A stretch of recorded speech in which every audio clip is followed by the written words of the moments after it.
পরিবারে। তিনি বলেছেন যে আমরা গতকালকে সন্ধ্যায় সিদ্ধান্ত নিয়েছি এই পরিবারকে একদম শেষ করে ফেলব। এটা আপনারা দেখেন, যারা বক্তব্য দিয়েছেন মিডিয়ার সামনে তারা কিন্তু ঘটনাস্থলে ছিল এবং কি এটার সাথে জড়িত ছিল, তারাও কাজটা করছে। আর আমাদের ঘটনার পর ইচ্ছে করে প্রত্যেকটি আসামিকে ধরতে পারত।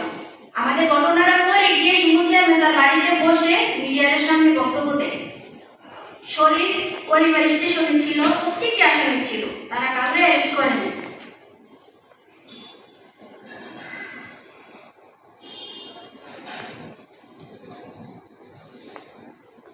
আর আমি এর আগে সাংবাদিক সম্মেলনে কিন্তু বলেছিলাম যে আজকে সাংবাদিক সম্মেলনের পর হয়তো আমি নাও বেঁচে থাকতে পারি।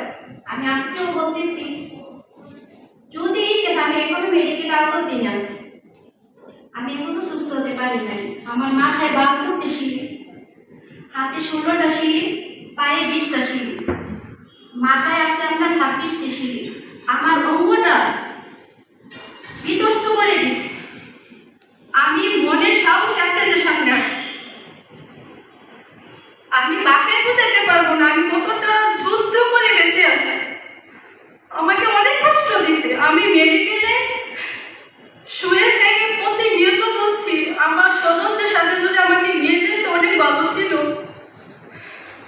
বিশ্বাস করেন, এত নির্মমভাবে কেউ কাউকে মারে না। আমাকে যখন আঘাত করে আমি দৌড়াচ্ছি আর আমাকে রামদাও দিয়ে ঘুমাইতেছে, আমার কিছু বলার ভাষা নেই।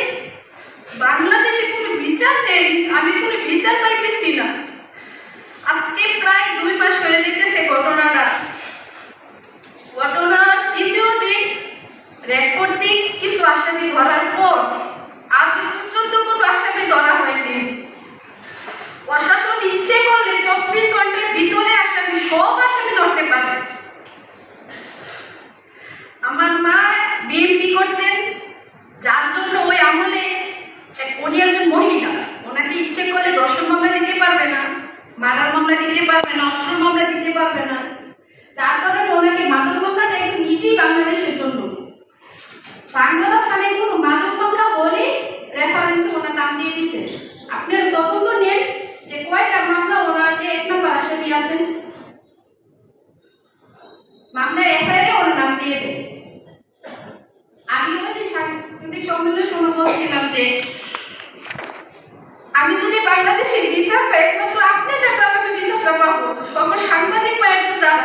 এছাড়া আর কোনো উপায় নেই। যেখানে উপদেষ্টা এটার সাথে জড়িত, তার বাবা জড়িত, আপনারা সত্যটা যাচাই করেন, আপনার এলাকাতে যান, কিন্তু আসামি কোনো পরিবার ছাড়া আপনারা গোপন তথ্য নেন যে আমার মা কি আমার সাথে জড়িত ছিল, আমাদের কি অপরাধ ছিল যে এরকম নির্মমভাবে মারতে হবে।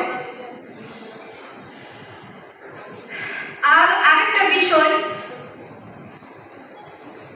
দেখেন, আমার স্বজনরা হারাইছি আমি। আপনারা বলেন একটা পরিবারে মা ভাই বোন যদি চলে যায়, মেয়ে থাকে, 7টা বাচ্চা কি হয়েছে, সবগুলো আমার উপরে